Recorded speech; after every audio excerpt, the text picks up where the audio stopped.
إننا الأبطال لا نحمي الرؤوس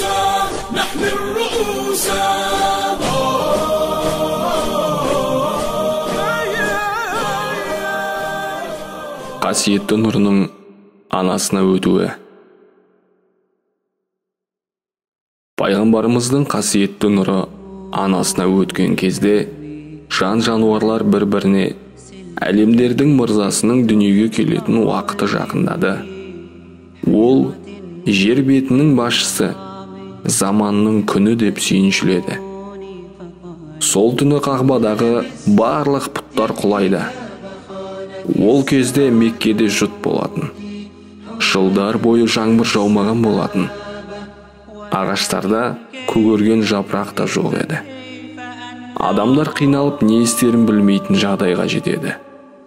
Пайғамбарымыздың қасиетті нұры Хазірет Абдуллахтан Аминаға өткеннен кейін мол жаңбыр жауады. Сол жылы көп өнім жиналып, ол жыл молшылық жылы деп аталып кетеді. Амина анамыз жүкті болған кезінде күйеуі Абдулла сауда жасауға Шамға кетеді. Қайтар жолында ауырып, Мәдинаға барғаннан кейін нағашылары Нәжжар ұлдарының қасында 18 немесе 25 жасында қайтыс болады. Бұл хабар Меккеге жеткен кезде бүкіл қала халқы қатты қайғырады. Сахаба Абдуллах ибн Аббас радиаллаху анху былай дейді: Пайғамбарымыздың әкесі Абдулла баласы дүниеге келместен бұрын қайтыс болғанда періштелер: «Ей Раббымыз, Расулың жетім қалды» дейді. Аллаху Тағала оның қорғаушысы да, көмекшісі де менмін деген. Қасиетті Рамазан айы баршамызға мүбәрәк болсын. Аллах Тағала ұстап жатқан оразаларыңызды қабыл етсін.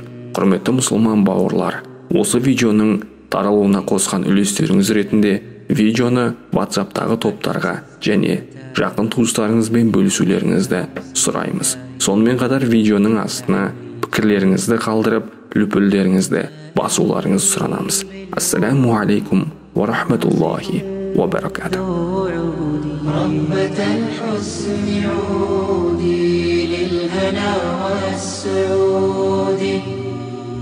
جال فكري وحارى تارة بعد تارى بت أسأل نفسي